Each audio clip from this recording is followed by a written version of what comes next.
depensa ni VP Sara. Mga kababayan ko ha, pakinggan nyo ito ha, pakinggan nyo ito ha, pakinggan nyo. Wait lang ha, at manunubig lang ako. Pakinggan nyo yan ha. Pagkasalang nakasaradong isipan mula sa silid na karilan. Huwag mong hayaang itago ang katotohanan sa mundong mapanlamang. May handang tumulong sa lahat. United Warriors at nagkakalang may sila.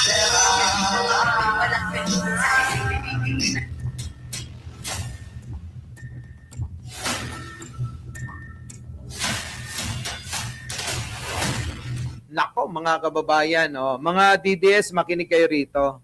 Kasi dito marami kayong matutunan. Delikado kayo rito.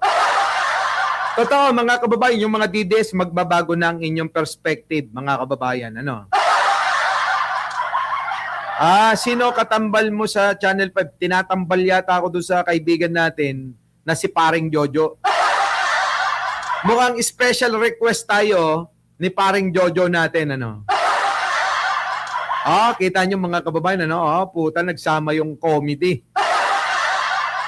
Nagsama yung dalawang komedyante kaya magpo-produce ng isang comedy na sitcom.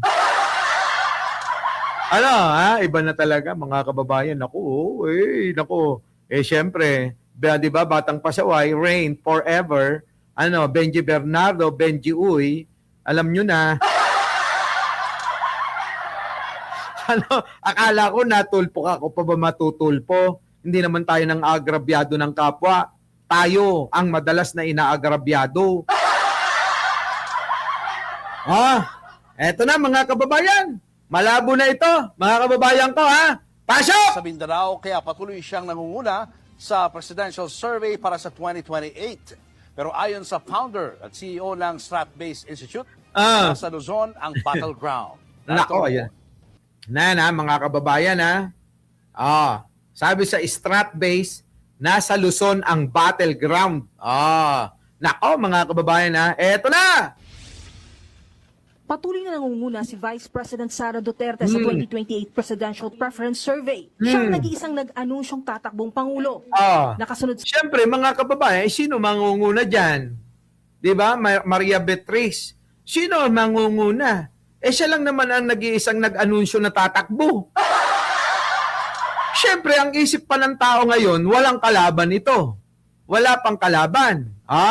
Pero, mga kababayan ko, Bill Lopez, Ernie Palma, Joker Tena, Bunny Boy, Ai Chang, Edmer, Edmer Saavedra, pag ito ay may nagdeklara na, ako naniniwala mga kababayan, pag may nagdeklara na natatakbo labang kay Sara Duterte, kakain na ho ng alikabok ito.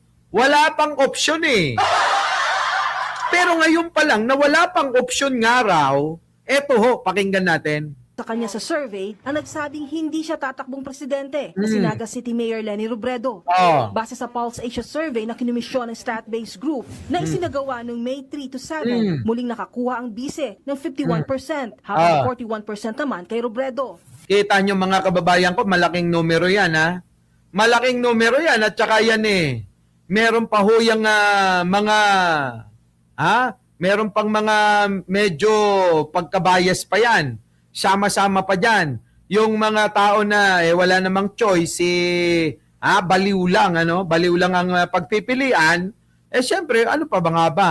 May pagpipilian, wala. Wala, si baliw na lang.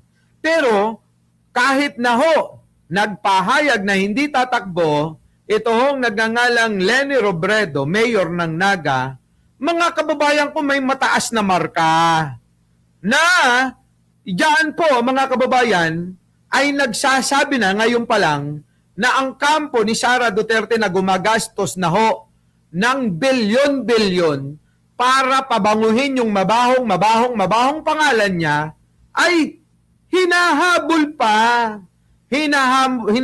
pa ni Leni Robredo. Oo. Biruin nyo, si Leni Robredo wala pang tosgas. Si Sara Duterte, bilyon-bilyon na yung nagagastos. Si Leni Robredo, wala pang gastos. Si Rapi Tulfo, wala pang gastos. Kita nyo ang kaibahan, mga kababayan, na naunawaan nyo ba? Ulitin ko. Si Sara Duterte, malaki na ho yung ginagastos sa kanyang mga trolls, sa kanyang mga bobo, tatanga-tangang mga vlogger, mga kababayan. Siya mga kakampi nila na mga media, mga kababayan ko. O, alam naman natin, syempre, bias na bias sa kanya ang SMNI, di ba? Lahat na lang ng balita kay Sara, SMNI eh.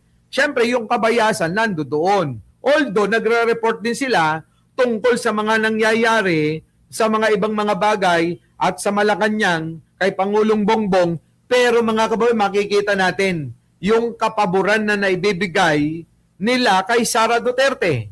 Di ba? Oh, pero ngayon, kung titignan natin ang numero, mga kababayan, napaka-onti lang yan. Napaka-onti lang. Pero ayon sa founder at CEO Yan ng na. Strat-Based Institute, hindi Oh. raw numero ang magdidikta kung sino ang magwawagi, kundi ang lugar. Patay ka! Sabi daw ng founder ng Strat-Base, hindi daw numero ang magdidikta, kundi ang magdidikta ay yung lugar. Hindi yung numero. Mga kababayan ko. Nako! So ngayon, anong lugar? Anong lugar ang magdidikta niyan? Ulitin nga natin. Man kay Robredo. Pero ayon sa founder at CEO ng Strat-Based Institute, hindi raw numero ang magdidikta kung sino ang magwawagi, kundi ang lugar. Kita nyo?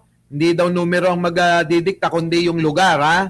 Lugar, mga kababayan. Anong lugar? Anong lugar ang magdidikta kung sino ang panalo? Sa unang tingin, lalabas dyan lamang ang ating Vice Presidente. Nako. Pero pag titingnan natin, ang kanyang lamang ay nanggagaling lamang sa 90% suporta sa kanya sa Mindanao. Patay! Nakuha nyo mga kababayan ko.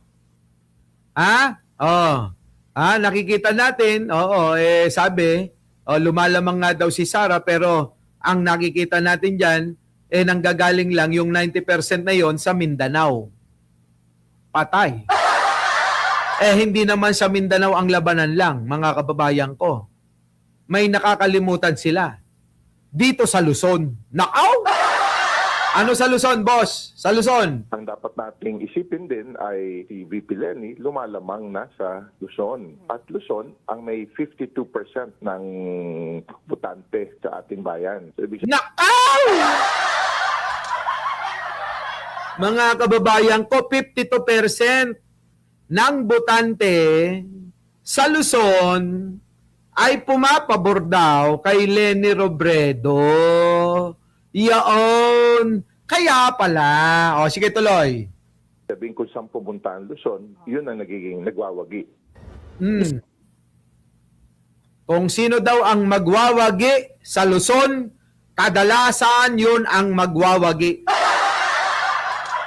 Si Sara Duterte, sinusuka nga din sa Luzon. Sa Maynila lang, mga kababayan ko, kita nyo, hindi na siya makapunta ron kasi mukhang nagtatampo kay Isko Moreno.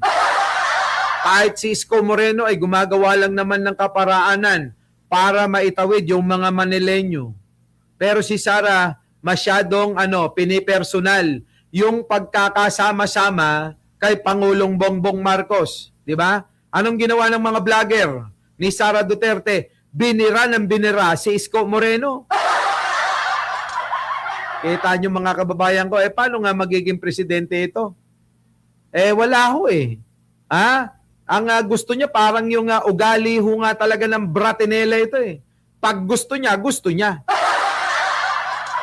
Grabe no mga kababayan sige tuloy. Luzon daw ang may tuturing na battleground sa eleksyon. Teka, ulitin nga natin dito.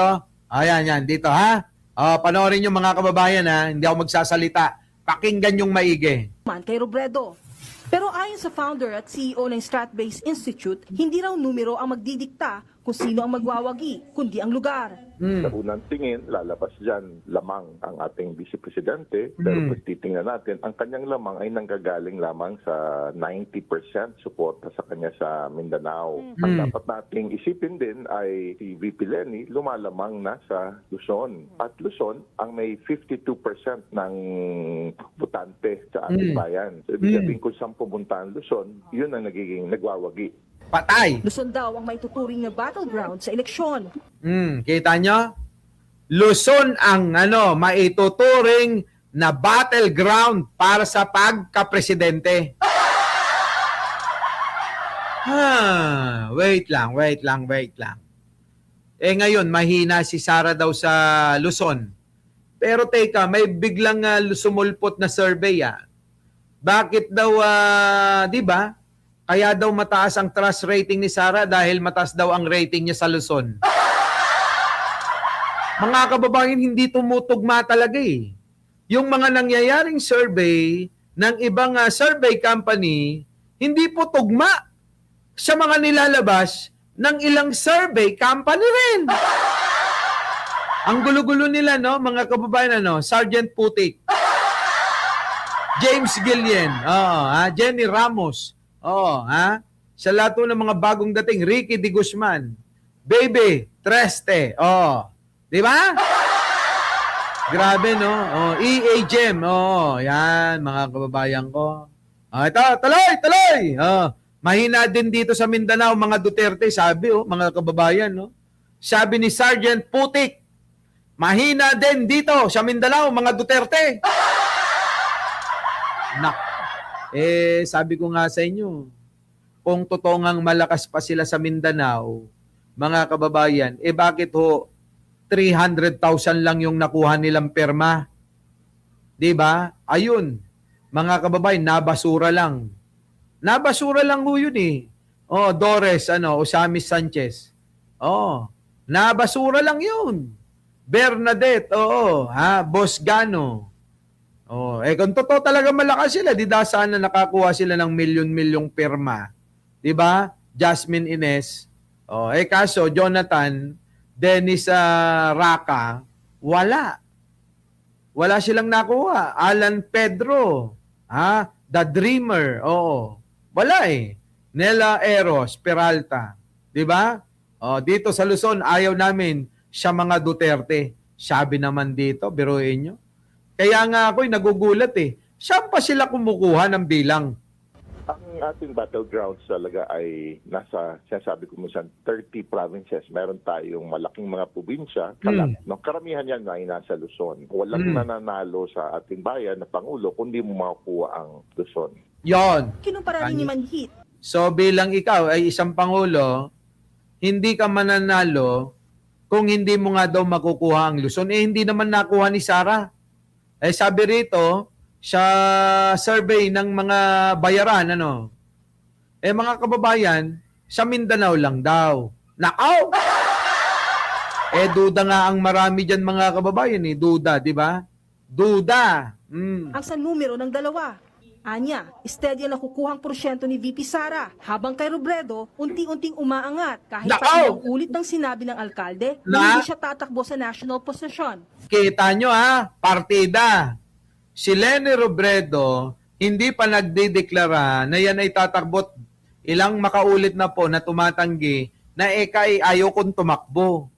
Pero mga kababayan, sa kabila nun, dahan-dahang umaangat.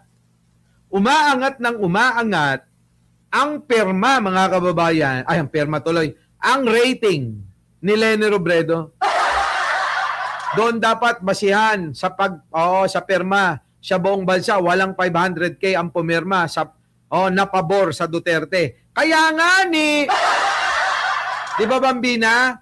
Kaya nga sabi ko kung yun nga din talaga ang basayan na malakas pa ang mga Duterte, sana maraming pumirma. Kaso nga bakit 300,000 lang? Humigit kumulang pa. Wala mga kababayan ko. Delikado si Sara, mukhang hindi talaga mananalo. Mukhang totoo, mukhang tama tayo sa pagkakaanalisa na talagang si Sara malamang ito, kumain na ho ng basura. Oo, basura ho, mga kababayan. Ang tutunguhin ni Sara Duterte. Oo, yung mga basurang kagaya nila. Bukod dyan, magiging malaking factor din daw sa pagbabago ng desisyon ng mga botante oras na magsimula ang impeachment trial ni VP Yan Sara na. sa Senado. Yan. Samantala, Nakita nyo, narinig nyo, malaking factor ang pag-uumpisa ng impeachment trial ni Sara sa pagbabago ng isip ng maraming tao. Kapag ka nalaman nila na ilabas ng prosecution yung pong mga ebidensya labang kay Sara at hindi niya masasagot, sigurado mga kababayan, magbabaliktaran lahat. Kaya ngayon, iniiwasan ng kampo ni Sara Duterte na matuloy yung impeachment trial dyan sa Senado. Kaya halos magpakamatay na yung bakla na bagong Senate President. Ginagawa niya na hong lahat, pati pagpatay ng aircon, pagpatay ng wifi, ginagawa na ho ni Alan Bading Cayetano. Grabe, no, mga kababayan, Grabe, oo. Di ba? Leticia Buencamino. Oh. nangunguna naman si Senator Erwin Tulfo sa mga napupusuhang posibleng kandidato sa pagka-vice-presidente. Nako! Nakakuha siya ng 46% kung itatapat siya kay Senator Robin Padilla na may 38% vote. Anak ng pating naman mga kababayan ko. Kung Erwin at saka Robin, puta na, pipiliin ko na si Erwin Tulfo. Kaysa naman dito sa putang inan to.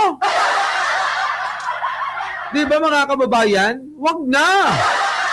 Robin Padilla, putik na yan. Ilang percent? Yung nakuha? Oh, wait. Oh. Nakakuha siya ng 46% kung itatapat siya kay Senator Robin Padilla na may 38% vote. Ababa, hindi naman nanalo yan si Robin Padilla. Hindi mananalo. Sinusuka nga yan ng mga taga Nueva Ecija eh. Oo. Galing kami ng Nueva Ecija nung isang araw, nung linggo. Sinusuka po yan. Oo. Ng mga ng mga taga Nueva Ecija. Wala daw silbi, walang kwentang putang ina. Pero mas lamang si Senator Bongo na nakakuha ng 47% kung pagtatapatin sila sa pagka-vice-presidente ni Senator Erwin. Naniniwala naman si Manhit na posible pang lumamang si Senator Erwin Tulfo matapos ang mga pangyayari sa Senado. Yan na mga kababayan ko. Baka nga lumamang pa ito, si Erwin Tulfo, paano kung Tulfo at Tulfo, pwede rin, mga kababayan. Bahala na. Ako, mga kababayan, kahit hindi ho, kahit na sino na tumakbo, basta, ito tatandaan nyo po yung sinasabi ko, kahit o sinong tumakbo, kung i-endorso ni Pangulong Bongbong Marcos, malamang po doon po ako susuporta. Okay? Basta i-endorso ni Pangulong Bongbong Marcos, malamang doon po ako susuporta. Mga kababayan, tandaan nyo, doon ako susuporta sa isang tao na i-endorso ni Pangulo. Malamang po doon. Pero kung meron naman po akong makita at itibok ng puso at yun ang kalooban ng aking damdamin na eto ang gusto ko, eto yung pipiliin ko. Mga kababayan ko, total naman tapos na yung ating pagsuporta kay Pangulo, malamang baka sundin ko kung ano ang nasa puso mo, sundin mo.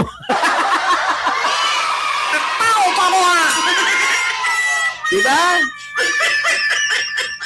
Ganon, mga kababayan, yan na nga. Yun na nga, Maureen, na palikpik Paano na kapag ka sinabi, Maureen palikpik iboto nyo si Martin, putang ina. Wag na, mga kababayan, putang ina talaga.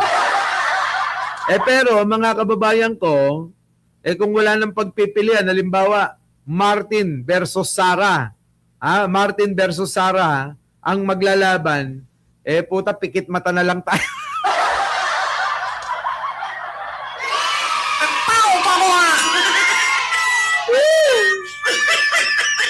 Di ba no, Benji Bernardo, ano? Pikit mata na lang ako. Ay, nako. Ewan ko. Kung pwede nga lang ako na lang magpresidente. Di ba? Oo, butik na yan, oh. Eto na. Matibay yung pangalang Tulfo, no? Lalo kay Erwin, tatalunin niya si Senator Robin Padilla.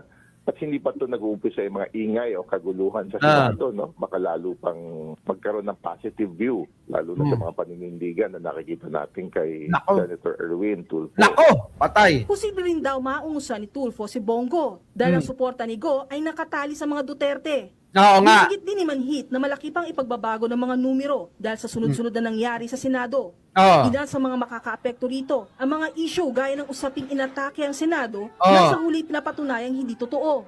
Ang usaping pagtakas umano kay Senator Bato at ang pilit na pagsusulong ng pagbabago ng Senate rules kaugnay sa pagdalo sa mga sesyon online. Sa kabila niyan, sa 2028 pa ang tunay na bakbakan, mahaba-haba pa ang laban. Mahaba-haba pa ho. Si Sara Duterte halos hindi na umaangat. Wala na yan. Hanggang dyan na lang yan. Yung init, yung kulo para kay Sara Duterte, hanggang dyan na lang yan. Hindi na yan aangat. Malamang na malamang bumulusok pababayan kapag ka nagdeklara na ho yung mga matitibay na makakalaban, mga kababayan. Di ba? Oo, ganun yun. Pegador, wala kang kawa.